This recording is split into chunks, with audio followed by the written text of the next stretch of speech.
Don't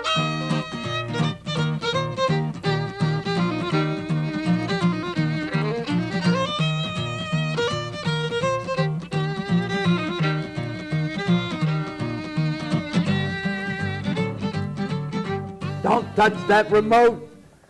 Welcome to Hank Cisco Show.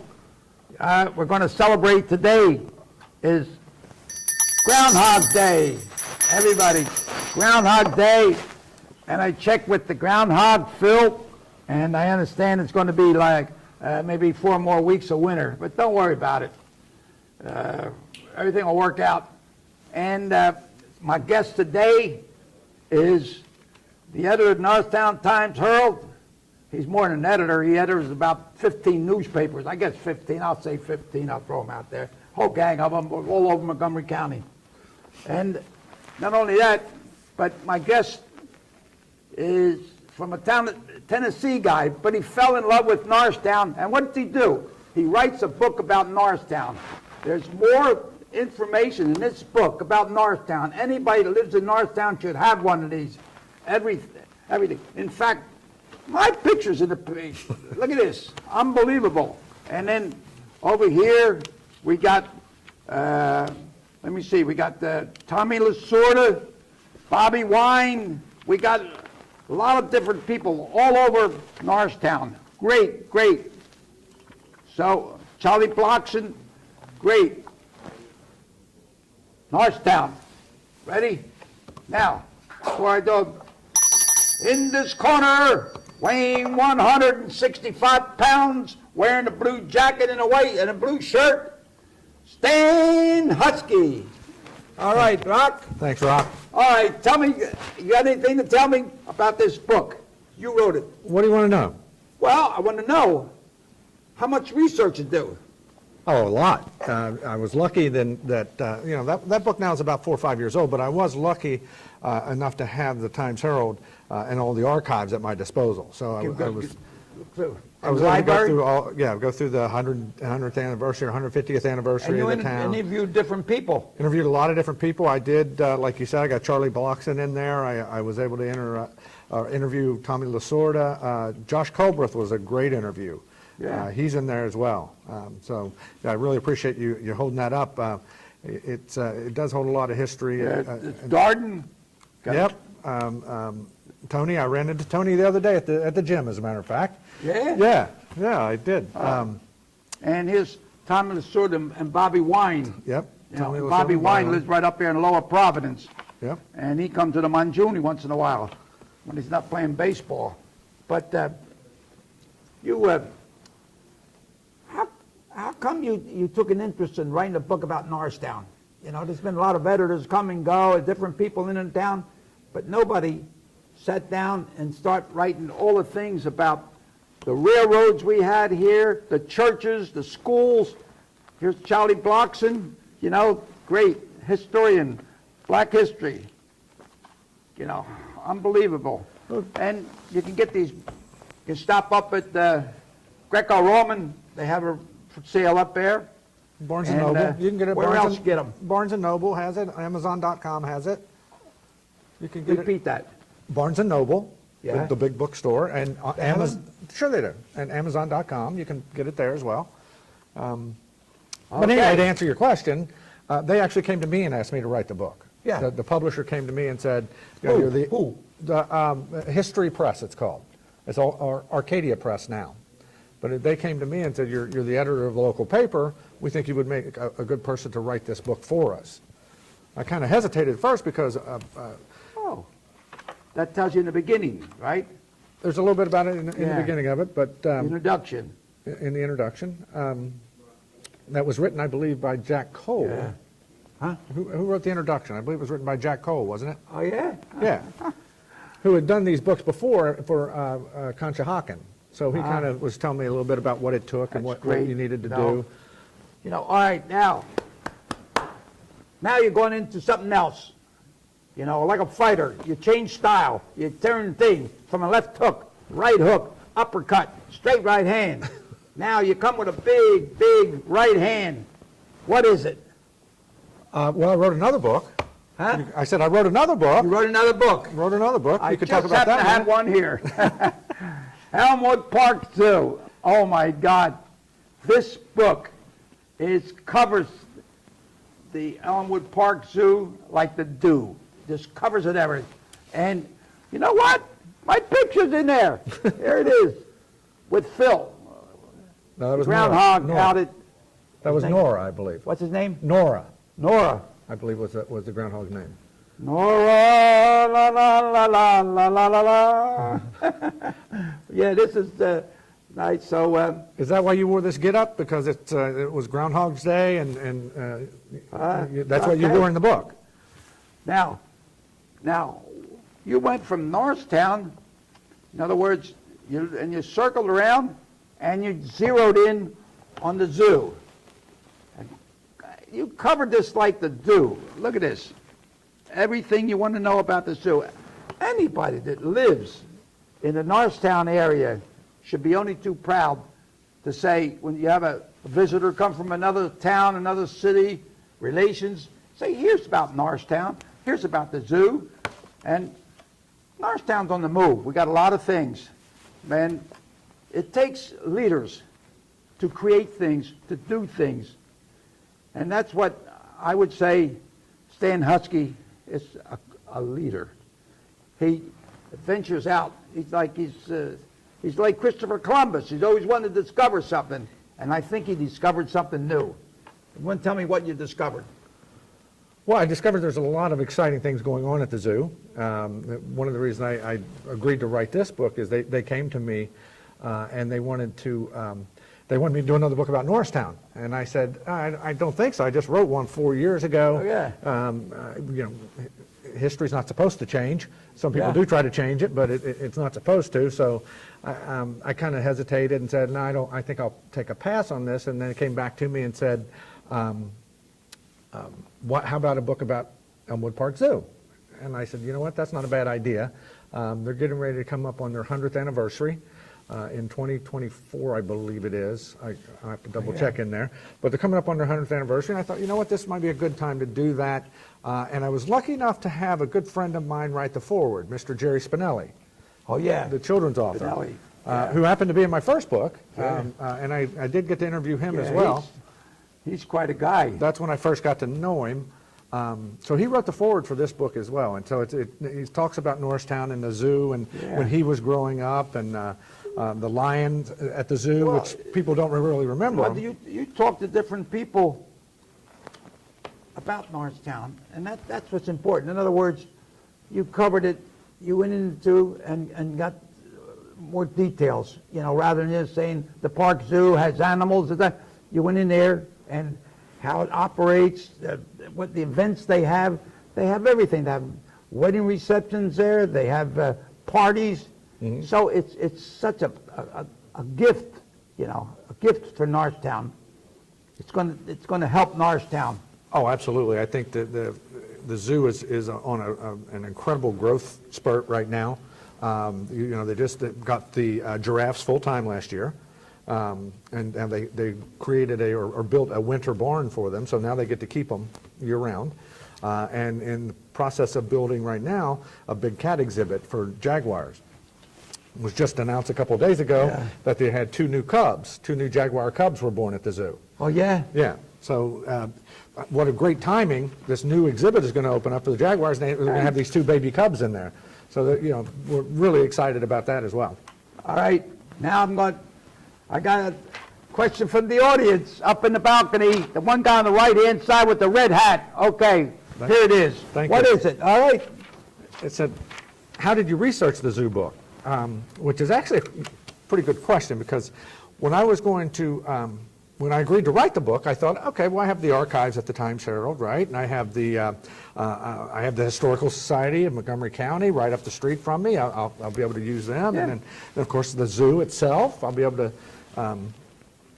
to go up there and do some research. The zoo was probably the biggest help with some of the photos. We had some good photos at the Times-Herald that I was able to use. But really surprised that when I went to the Historical Society, they had just a couple of postcards. That's all they had about the zoo. They didn't have much of no anything. thing, yeah. So when all this was done, a friend of mine, Paul Piantone, he called me one day after I was writing these columns in the paper about the fact that I was writing this book, and I really needed a picture of the lions. Of a lion? Of the lions. Anybody who grew up in Norristown remembers the lions that used to be at the zoo. I had dandelions in the backyard. It's a different kind of lion. But I couldn't find one, and I thought, well, I really need a lion photo. Yeah. So I started writing a column about it in the paper, asking for people to send me if they know of anybody who might have a picture of this lion. Paul wrote me, and he had a bunch of pictures from probably the mid-'70s, early '80s, when the zoo was really growing and doing some things as well. Growing up. And then Susan Owad had sent me, I finally got a picture of the lion. So the picture of the lion is in there. Oh, good. Yeah. But at the end, what I did was I ended up, and I asked Paul if I could do this, I donated all the pictures that Paul Piantone sent me to the Historical Society. So now at least they have the beginnings of a section on Elmwood Park Zoo at the Historical Society. Oh, but I'm going to look back here, some of the beginning way back with Weiss. That's Bubby Weiss. Yeah, he was, you know, that wasn't the beginning. Now, the zoo was established in 1924, I believe. So it wasn't really the beginning, but it was in the middle. Like I said, a little growth spurt was during that time, and Paul was on the committees that Bubby was starting. That were doing a lot of great things. They had a sensorium at the time that was basically told you about how a lion's eyes might work, or how you know, an elephant's ears work. So that was a good time for the zoo. Good. You know, Al Zone took over down there, and ever since he's been there, it's really helping it, gone on and on. Al Zone has done. Here's another one. This I one's just from wanted to see what that was. this guy, the guy with the blue shirt. Okay, here it is. Thanks, okay. buddy. Thanks. All right. Say hi to the guy with the blue shirt. Hi. What is the most interesting idea in the book? Now, like, when you went there, what really, when you walked out, you say you remembered one of the nicest things or something that developed? Well, one of the most interesting things to me is that this zoo, and you talked about Al Zone and what he has been doing since he got there. One of the things is he brought in a zip line. So a zip line, you can actually go through the trees and do a zip line through over top of some of the exhibits, which is very interesting, Oh, yeah. I think, and something that, you know, it's a little unusual, but I think that's one of the most interesting things that I found. Now, here's a question from me. Why has the zoo become so successful? And I can input on some of that. Go ahead.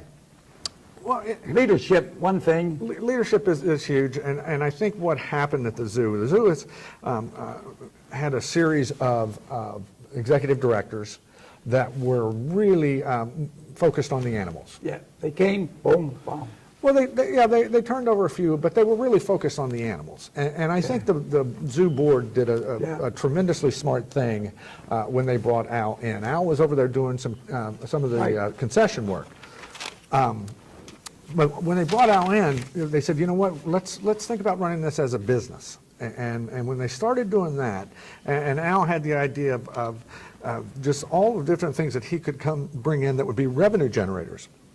The zip line's a revenue generator for the zoo. Right. You know, it's something that he brought in a food truck. El Serapi has a food truck there, right, out of Bluebell. There's, you know, when he brought in the giraffes, he brought in a revenue model with it that to feed the giraffes, you buy a piece of lettuce and you get to go up and feed the giraffes. So everything that he's doing now has kind of a revenue model, and I think that's what has really led to it just becoming more and more successful. Yeah, well, Al Zone and I were invited to be interviewed in a TV station in Philadelphia, and they thought it was great when he talked about the zoo, you know, and he told me later that the Philadelphia Zoo offered him a job. He refused it. He wanted to stay in Norristown. So guys like him and guys like you are going to make that success. Now, you got some other things that you're going to spread out. The Elmwood Park is going to be an international tourist. And I had the top guy, one of the top guys from the convention and tourists, they are very interested in the zoo, and they also interested in the Columbus Monument, and they want to do something. So between the zoo, zone, and the Columbus Monument, Pat Mascara, you know, I think it's going to be an international place to go. Well, that is the idea, is to bring in some interactive stations at the Columbus Monument, which is on the edge of the park, there at Harding and They're still Sturgeon. building, right? Still, well, the zoo is still growing, absolutely. Yeah. The zoo is growing incredibly. But we want to connect the Columbus Monument with the zoo and make that another education stop with the zoo. And part of Pat Mascaro's idea was to create some stations that would teach people about the different ethnicities that make up the United States, and use that as a tool for education programs. Yeah. Well, I remember when I was a policeman in Norristown, the zoo was like wide open, and we got a call that one of the buffaloes got out of the cage. And so I was driving a motorcycle then, and I took it down. And we were looking for our rifleman. We thought we'd have to shoot him to get him back, you know. So our rifleman, we couldn't find him. I don't know what happened to him. Thank God it saved the buffalo. But the buffalo was there outside the cage. So I thought, well, I'll get the motorcycle, I'll put the siren on, you know, and I did. And he turned around and he looked at me. I got about from here to that camera, and I, woo! that buffalo, the closer I got to him, the bigger he was. Those are big animals. Finally, he just went, and he turned around, he walked inside because I had to close the cage. You know, that was my experience with the zoo. But it was always a good turnout. They had the duck pond, you know, they had the spring water. We used to get down there with gallons to get spring water there. And the spring house, I think, is still there. I think they have it there. There are a few of the historical buildings Yeah. that are still on the property. The original, I believe the original keeper's house is still on there, that they use it for one of the Yeah, exhibits. then they had the one on there they called Monkey Hill, where the cages with monkeys, and we used to sled there. That's what we called it. Yeah, I've heard that Monkey before. Hill, you know. But we had some good times. The park was wide open, but now it's such a beautiful thing. Yeah, you've got another question from the audience. Got another. Oh my God! All right, how about that guy? This one guy, he's from. He got a blue necktie. Okay, here it is. What is it? What one area would you like Norristown government to focus on? That's a pretty good question. We did a series 2 years ago now, we're in 2017, on Norristown and why Norristown has not revitalized itself like a lot of the other municipalities have in our area, especially county seats. Doylestown has done it, Westchester has done it. So we've also been having a series of events at the Center Theater in Norristown, where I'm also heavily involved, Right. and called Norristown Rising. And these roundtable discussions have focused on different things that are holding Norristown back. And the last one that we're going to do is on image. And I think that is critical because Norristown has had a bad image for a while. And I think we need to bring that, or get rid of that. We need to do some things that bring people into town so they see things like the zoo, they see things like the Center Theater and Theater Horizon right up the hill from us, Right. and all the wonderful restaurants that we have. Well, this leads into another question. Just come in here. There's a lady over there with that red hat. Here. I think that's an important question there. What are the biggest That's issues really in important. Norristown's future? I'll repeat that. What are the biggest issues in Norristown's future? And I'll kind of tie it in with what we were just talking about, the image of Norristown, the fact that it needs to be clean and safe. I think we have a new police chief in Norristown. I think it's a different style of policing that is taking place.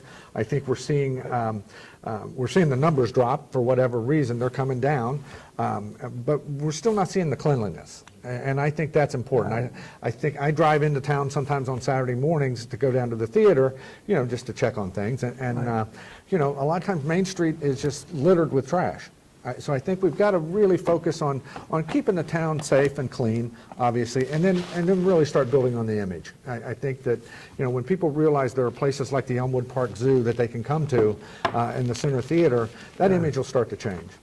Well, I want to get back to that one question about Norristown, about the zoo, how it becomes successful.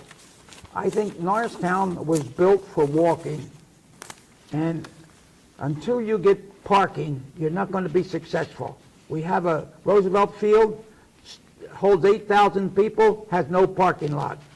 We have Elmwood Park, we have no parking lot.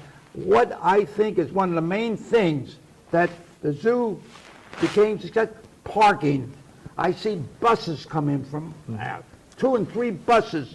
If they didn't have a place to park, where are you going to go? Parking is always an issue. That's what we got to do. It's got to re-instruct that whole thing. Yeah. The whole, and the way the zoo is working, it's almost like Norristown and the zoo is going to be like, I don't know, like Paris, like the big cone there, you know, the Coliseum. We got everything's going to be there. People will come here. Oh, I think the Elmwood Park Zoo already is a destination point, but What I can they think do? I'll tell you what they can do. They come to Norristown. In the morning, you go to the zoo. You sit around all the zoo, all the animals and all the tricks and things that they have there, right? Right. Afterwards, you have a little lunch, have it at the restaurant. Then you go to the casino. There's a bus from there. You go to the casino. Wait, why can't they come to the theater? Wait a minute.